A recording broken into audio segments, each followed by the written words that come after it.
What's up everybody, Maran here for another weekly update. So there's a ton of news to go over here this week, primarily because of the New York Auto Show that happened this week. So everyone dumps all their news the same week here for the Auto Show. And it's just great to see the New York Auto Show is back though. So very excited. There's lots of exciting news stories to cover here. But I just want to remind everyone that if you don't want to watch the entire video because it's going to be really long, then feel free to go hop into the description there. I have timestamps so you can just skip to all the stories you're interested in the most and not have to sit through the entire video because I know it's going to be a long one here.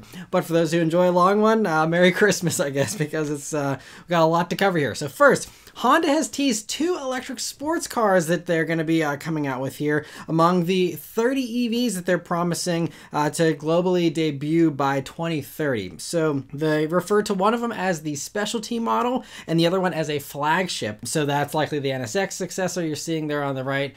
Looks a little bit more mid-engine with its proportions and stuff. And they announced that the joy of driving will be passed on to our models even in the era of electrification, and that fun to drive is in our DNA. And so they both look like coupes though, which is a little bit of a surprise. I was assuming if they're going to bring back sports cars, they would probably want to do an S2000 successor, but this looks like it's definitely a hardtop and has a sloping kind of roofline, so it's not like it's a retractable hardtop or anything. So unfortunately, it doesn't seem like an S2000 revival is coming this decade at all, considering, this is the stuff, these are the 2 sports cars we're getting before 2030, and so don't expect anything else outside of these 2, and it sounds like neither of them are going to be an S2000. So sad trombone there. But aside from that, both cars look awesome nonetheless, and from what we can see so far, they're at least under the sheets there, but they look pretty cool. And there's also some more info on hybrid Hondas that are going to be coming here that I'll be covering at the end of this video, so stay tuned for that or skip ahead in the timestamps if you're interested. But the other very exciting thing that came out this week here, Lamborghini revealed the Huracan Tecnica, and so this combines the STO's 631 horsepower version of the V10 with rear-wheel drive for the first time, and throws in some slight styling changes as well, with the main change being that new front bumper you see with those black pieces that look inspired by the cyan, along with hexagonal exhaust tips and a redesigned rear engine cover at the back there. It also gets a more subtle spoiler in the back than what you get on the STO. It'll do a 3.2 second 0 to 60 and has all the other usual Huracan hardware like rear wheel steering, torque vectoring, and carbon ceramic brakes. The suspension and stability control system have been tweaked to help manage the greater power going to the rear wheels now, and there's no pricing for these yet, but obviously it's going to land somewhere between the Evo and the STO versions, and so very nice to see that addition. And I think the more rear-wheel drive Lambos the better. I think those are the most fun ones of the bunch, so cool to see that. Ferrari this week has teased a new convertible they're debuting next week, just tweeting and saying that something is coming and stay tuned essentially. So it appears to be either a Spider or a GTS version of the 296. We'll see what name they end up going with. They could also do some other new addition to the 296 that isn't those 2 names, but that makes the most sense that this is the next logical step here for the 296, is to have a convertible version. And so great that they're doing that though, and I'm excited to see more of that next week. And now on to the New York Auto Show debuts. So I'm going to start with what I think personally is the most beautiful thing at New York here, at least as far as concepts go and stuff. So first, Genesis has revealed the gorgeous Genesis X Speedium Coupe, which is named after a racetrack, and it evolves the Genesis X concept that we saw last year, but now morphs it into a shooting brake kind of design and replaces the grille with a cool LED light design. And unfortunately, Genesis says it doesn't preview a production model, instead saying it's meant to showcase the future of Genesis electric vehicle design, which is a bummer. I think they totally should make it. I know, 2-doors don't sell anymore and stuff, but man, I mean, those things are, even the regular X looked really good last year, and this is just, more of that goodness. So I don't know. I mean, Genesis, everything they make is beautiful. And so, if this kind of grille with the lights and stuff ends up on other, future electric Genesis models, that'll be cool too. But oh man, if they made these coupes and even a shooting brake here like this, that would be amazing. So we'll keep our fingers crossed, but don't hold your breath for that one. But for some other production stuff here, Kia has revealed the refreshed 2023 Telluride, which gets some more futuristic looking headlights, sharper taillights, new bumpers, wheels. The one you see here is the new X Pro trim, and that's all that Kia is showing so far, so we'll have to wait to see what the regular versions look like. I'm sure the bumpers will be toned down a little bit and stuff. But this X Pro gets a 0.4-inch suspension lift, unique wheels and all-terrain tires, unique traction control tuning for better performance off-road, as well as a tow mode and bigger roof rails. And there's a few other smaller things as well, but those are the main standouts. The interior of the Telluride has been improved as well, at least on this X Pro trim. So you get digital gauges now, which is a nice addition, plus the 12.3-inch touchscreen, and it's kind of in this curved glass display. The dashboard's also been redesigned with slimmer air vents to make room for the bigger screens, and the head-up display has also been improved, and they say you can now get a camera rearview mirror as well. It also now gets the Highway Drive Assist 2.0, which enables automated lane changes, in addition to the more advanced adaptive cruise control system. And mechanically, it's all carryover, which is a little bit of a surprise, but yeah, it still runs the 3.8-liter naturally aspirated V6, 8-speed automatic and all-wheel drive. So anyway, it should be arriving sometime later this year. So interesting to see that. And then Hyundai has shown their updated version of the Palisade for 2023 as well. So it doesn't get quite as many changes here. The front end is tweaked with a new front bumper, grille, lights, all that. Out back, the only change is a slightly changed rear bumper. There's also new wheels, and then they're also introducing an XRT trim, which basically just gives you a darker appearance, but Hyundai apparently isn't going for the whole off-road approach that Kia is taking. There's no knobby tires or anything like that, or roof racks or anything, but it's totally fine, because I think this is the more kind of luxurious approach with the Palisade. And inside the Palisade gets a redesigned dashboard with a full-width kind of look to it, and that includes the air vents and all that. They even changed the steering wheel slightly, and that's about it though. I mean, the Palisade already kind of started off with the digital gauges and the bigger screen and stuff anyway, so it kind of didn't really have much room to grow like the Telluride did. So that totally makes sense. Still very nice in there, and there's also a few other new features available that are nice, like you can now get heated third row seats, which is cool. There's also second row side airbags and a digital rearview mirror. It also is carryover mechanically, so it means still runs the 3.8-liter V6 as well.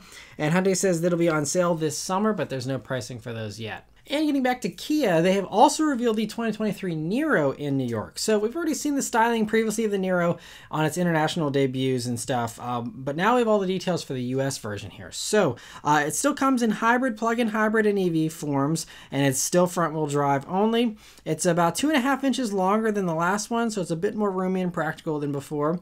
And it's a lot of carryover. So the hybrid carries over the old Niro setup, running the naturally aspirated 1.6-liter four-cylinder, along with an electric motor for a meager 139 horsepower, 195 pound-feet of torque. But it is estimated to do 53 mpg combined, which is 3 better than the old one. And then moving up to the plug-in hybrid version, that uses the same engine as well, but adds a stronger electric motor for 180 horsepower, while still keeping the 195 pound-feet of torque. Its battery is about 2 kilowatt hours bigger than before, bumping the electric range from 26 miles to 33 miles, so a little bit more usable there. And so that also means you'll get a little bit of a bigger tax credit as well, because of the slightly bigger battery.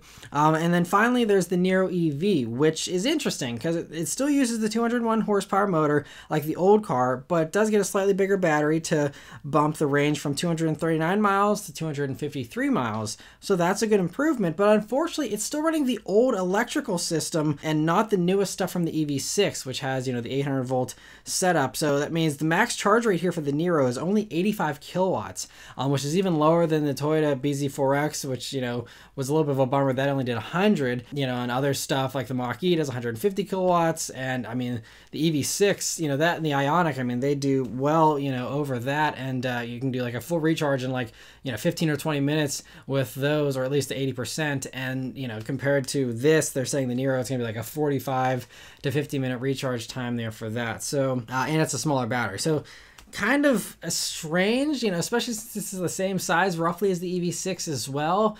I guess the Niro is going to have to be a lot cheaper, or just for people who strictly want front wheel drive and do not want the rear wheel drive or all wheel drive setup of the EV6, I guess. But it's hard to imagine a niche here for the Niro EV currently, because the EV6 just seems so much better, at least on paper.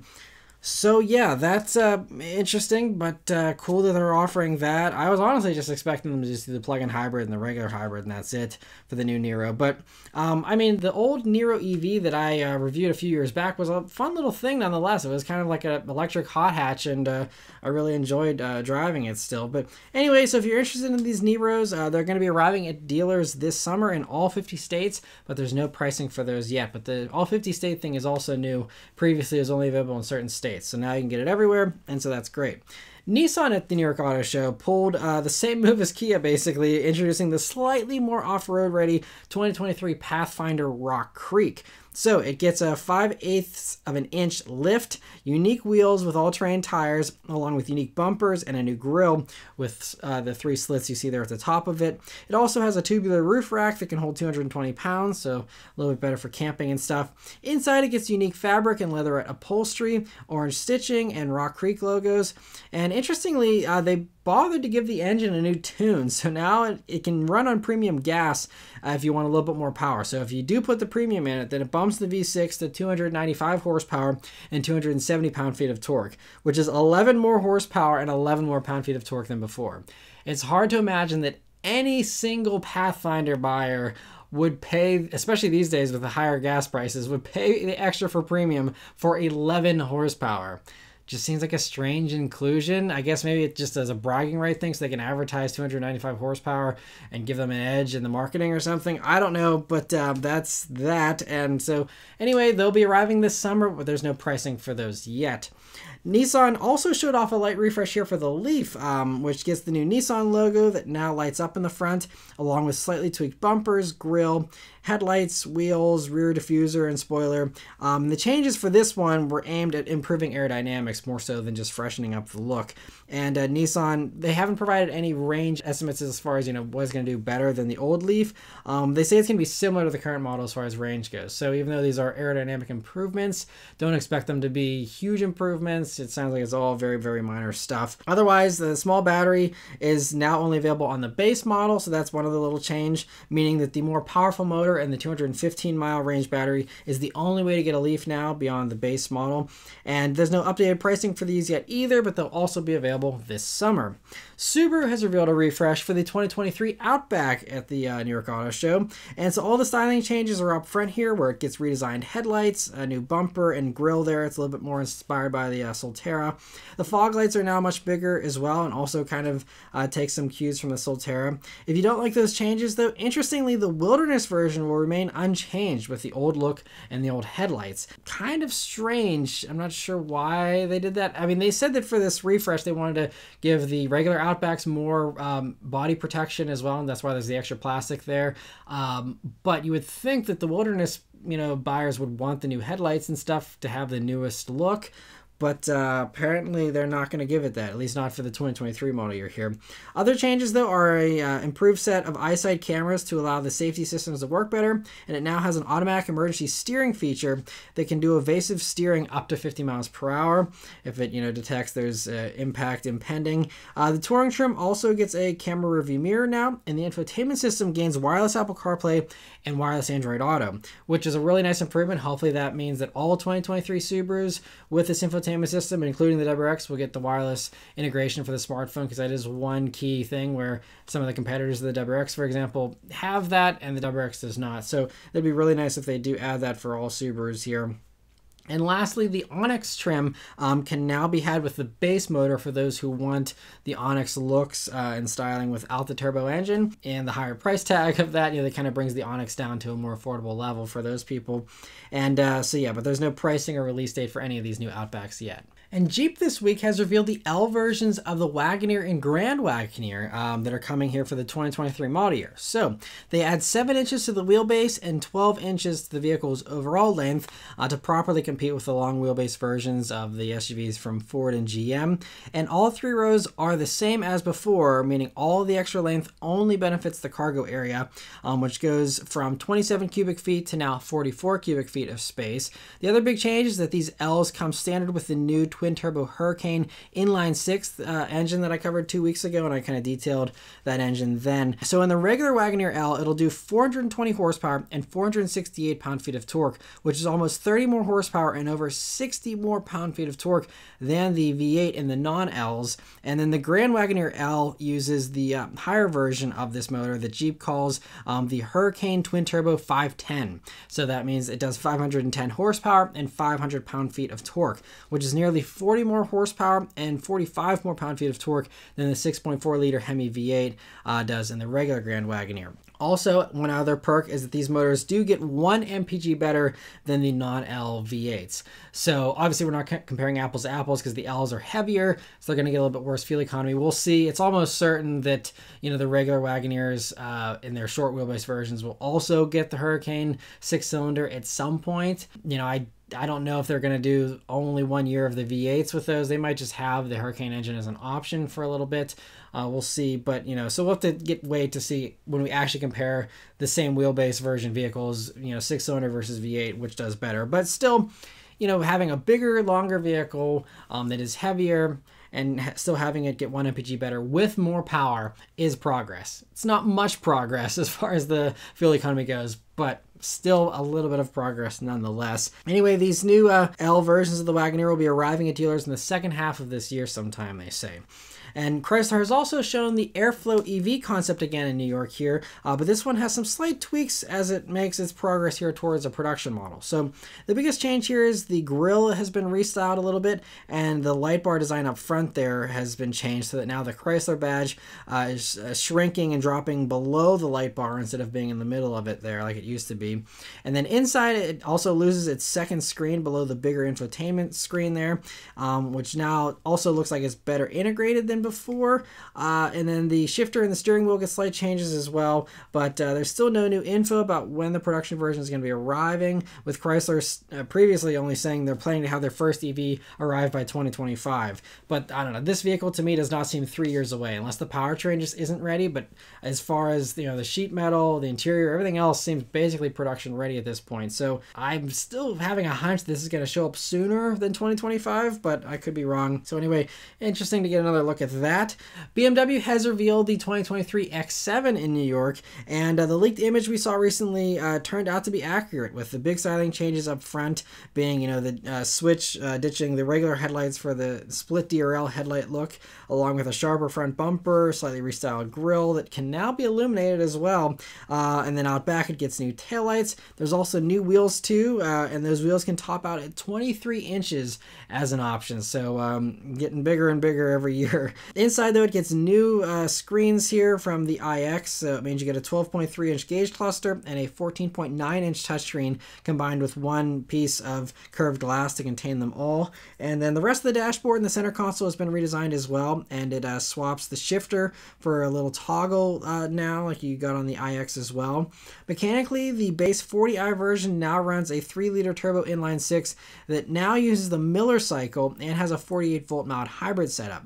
And so these changes add 40 horsepower and 52 pound-feet of torque for totals of 375 horsepower and 383 pound-feet of torque now. And that means that even a base BMW X7 can now do a 5.6 second 0 to 60.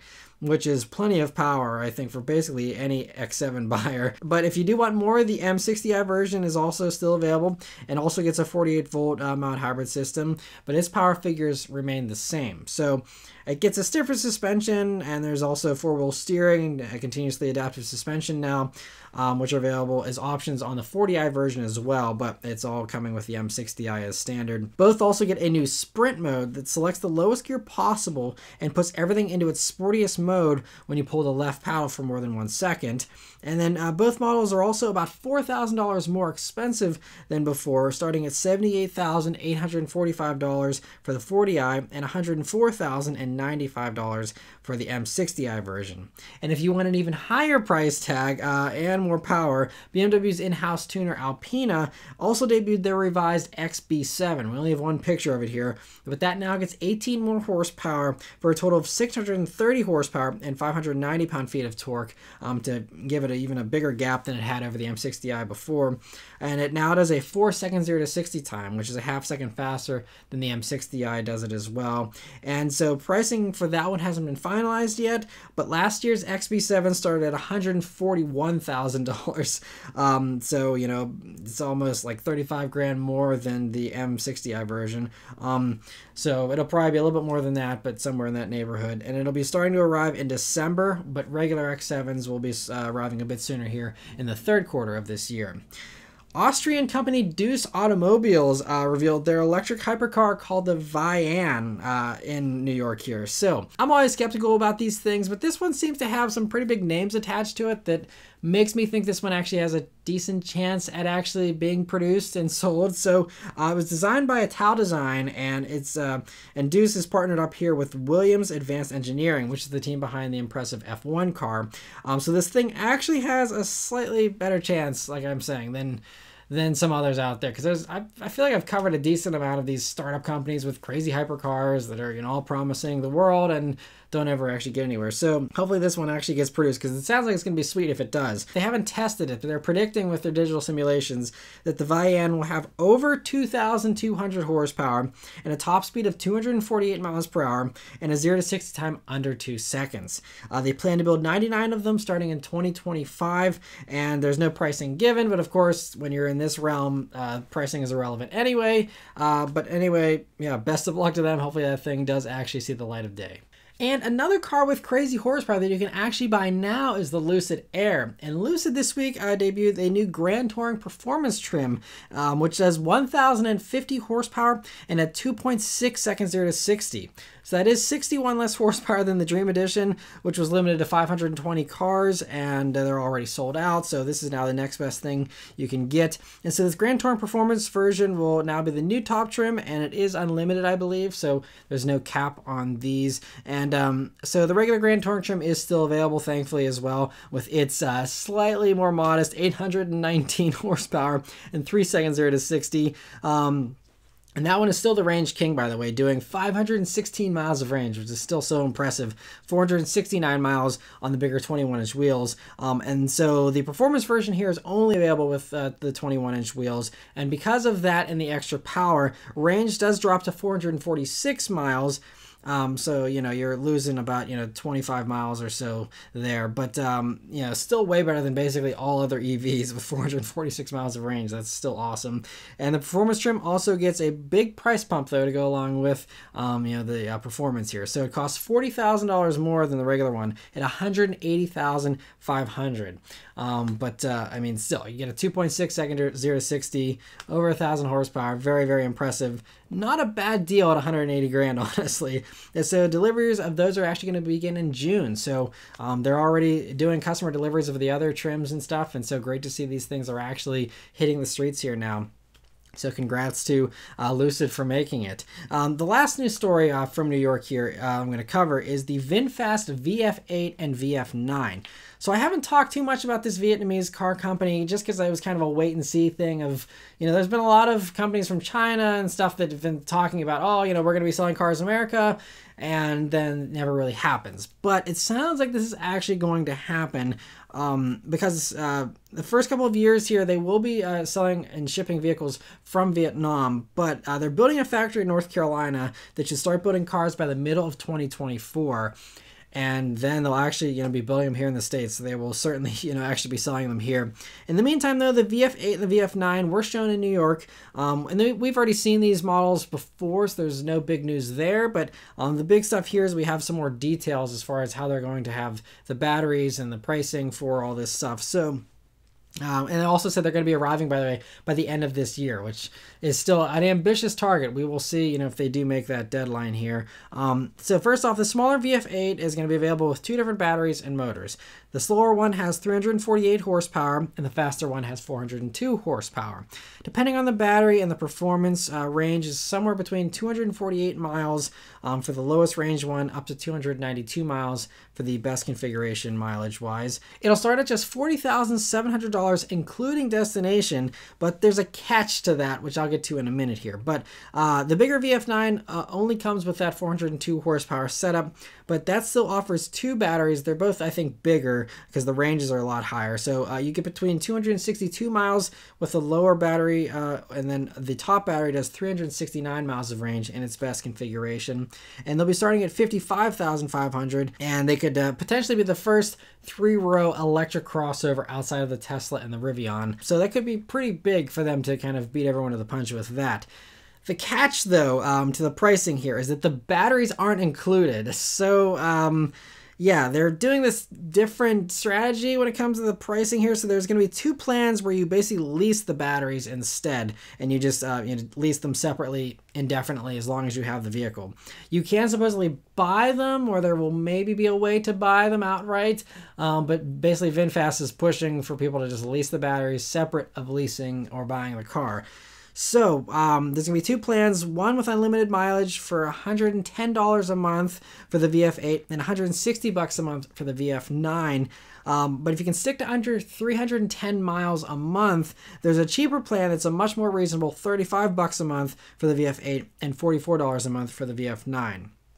So the one upside to this is, at least they're claiming the upside, is that the batteries have a lifetime warranty, and so once the capacity drops below 70%, VinFast will replace them for free. But the car should still have a powertrain warranty, and I'm guessing it'll be it'll end before that 70% capacity threshold is reached. But I mean, it's still gonna have a pretty long, usually, I mean, like Toyota's battery I think is warranted for like 100,000 miles or something, so like there's still going to be a battery warranty, I'm pretty sure. So I'm not sure how this is even an advantage. And on top of that, you're spending between $40,000 and $60,000 for an SUV. The last thing you want to do is be like, oh, let's tack on another $160 a month for my battery that I also have to lease. It's very strange. And it also seems like, I think, they're trying to probably just market it as having a cheaper price, but then saying battery's not included. But, it just seems like with those leasing options, you're better off putting that $160 a month into a savings account or investing it. And then by the time, even if you do plan to keep one of these things 10 years and you think you're going to need a new battery down the road, 10 years of putting in $160 a month will be more than enough to cover a new battery, most likely. So it just doesn't seem to make any sense. Maybe there's a component I'm missing here. But anyway, that's that. And so you can reserve one now if you want, and it sounds like sales will be mostly online for these. I'm not sure how they plan to service them yet, though. That's still a mystery, so we'll have to see about all of that. So it still is kind of a wait and see thing as far as how well this actually goes, even if they do actually make it to the States. We'll see how long, they last in the States, how well they do. I wish them the best, but, it's not an easy road. Many have tried in the past. But yeah, good luck to them. But anyway, moving on, there's a few other little things here outside of the New York Auto Show we got this week, news-wise. So Lincoln has strangely skipped the New York Auto Show, it appears, and they've teased a concept for their first electric vehicle that'll be debuting on April 20th. So, about a week or so here. And all Lincoln says is that it will serve as an inspiration for their upcoming EVs. Lincoln's been pretty good, though, in the past about making production vehicles that look really close to the concept. So I'm cautiously optimistic that that will be the case, but we'll have to wait and see. Maserati also has shown us the next EV they're working on, which is the GranTurismo Folgore. And so we get some spy shots here that are official spy shots of a little bit of camo around the lights there, but otherwise basically shows us, the whole body of the vehicle here. And it looks like it's going to be really nice and swoopy and curvy, just like the last GranTurismo, and we'll have kind of the same front end that started with the MC20 and is trickling down to everything else. We just saw it in the Crook Alley, and now we're going to see it here on the GranTurismo. So they're all going to have a very consistent theme to them, even if it's not super unique, with the lights and stuff. But I think it's going to look really, elegant and just still look really nice. And previously, Maserati did say that the GranTurismo, in addition to having this Folgore version, will have a normal gas, I think twin turbo V6 version, probably from the MC20. So you can have that as well. But if you go for the electric version, you get 1,200 horsepower from 3 motors, which is going to be wild. And so, I think that's kind of the one they're working on the hardest here first. But we'll see, when the gas version arrives. But it sounds like the full debut of this version, at least, will be happening sometime next year. but cool to get that little bit of a preview. GMC has also teased the next generation Canyon here and its new AT4X trim ahead of its reveal this summer, they say. And it definitely looks a little more angular and sculpted than the previous generation truck, and it's just great to finally get some official info on these because it's been radio silence as far as the Colorado and the Canyon for years now. And so, yeah, I'm glad to see that. Hopefully we get the new Chevy Colorado around the same time here as well. And for those interested in the hot-selling Toyota GR86, if you weren't able to pick one up but you still want one, and you want one that might be a little bit more special, you might actually be better off waiting till the 2023 model year here, because it sounds like Toyota's plans here for the 2023 model year have been uncovered thanks to newnissanz.com, and a forum member named Z Speed made a post there where they found a Vindicator document submitted by Subaru to the NHTSA that shows that while the BRZ won't be getting any new trims for 2023, the GR86 will be getting a 10th anniversary edition that'll be available in both manual and automatic transmissions. I'm not sure why Subaru is filing this for Toyota. I know Subaru builds them, so maybe that's the reason why. But anyway, very interesting to see that. There's no other details really revealed beyond that, but like we've seen with other special editions of the 86, the Scion FRS, you know, there has been a special edition basically every year. So most likely expect a special color and trim for the 2023s with this 10th anniversary edition. But it's really cool that they're, you know, honoring the history of the 86 here and commemorating, you know, one of its first big anniversaries. And it's kind of surprising that Subaru isn't doing the same. Even if not a 10th anniversary edition, you would think that maybe they would do some type of series, you know, blue, or, you know, some type of, you know, separate thing like, you know, they have in the past. But it sounds like the BRZ will be unchanged for 2023, at least as far as the trims go. And so, but yeah, cool to hear that. For the last news story this week, coming full circle back to Honda for a bit more electrification news, Honda announced this week that they plan to boost production and volume of their hybrid models, with hopes to make hybrids the volume leader at Honda in the future. And in order to get there, they say that the hybrid versions of future Hondas will be the best performing models in the lineup, which I think there's a caveat there. But with the all-new CR-V hybrid coming first, they say, followed by a new Accord hybrid coming.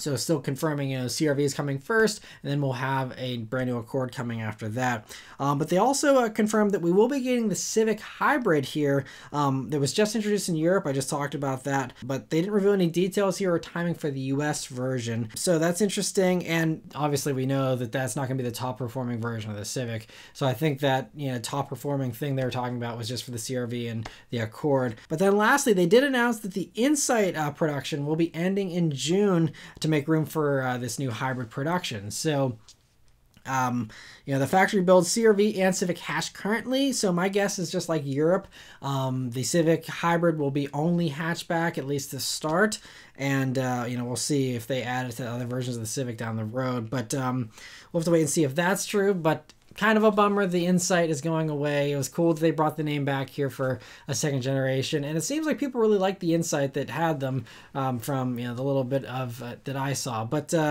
yeah, and they said it sold well too, so I think it's just they think the Civic Hybrid can sell even better, and there's just no room for an Insight, I guess, anymore. So anyway, interesting to hear all that. And then the last thing here is I want to thank those of you that became members of the Matt Moran Motoring Club here. So we didn't have any new members join this past week, but this week I wanted to give the member shout out to Wheatman45. And so thanks for being a member. I hope you're enjoying the perks here. And if you'd like to join, anyone else that wants to, you know, join us here for some behind the scenes looks and discussion, you can either click, there's a link in the description, or if you're on a computer, you can click the join button on the video page here or the channel page to join us. But I've really been enjoying posting there. Hope you guys have been enjoying it. But it's a really cool little sub community of us on there, and I really appreciate the feedback I get from all of you guys on there. But anyway, that's it for all of the news this week, guys. So let me know your thoughts on all that stuff in the comments below. Thank you all very much for watching. Please continue to stay safe and healthy, and I'll see you guys in the next one. Take care.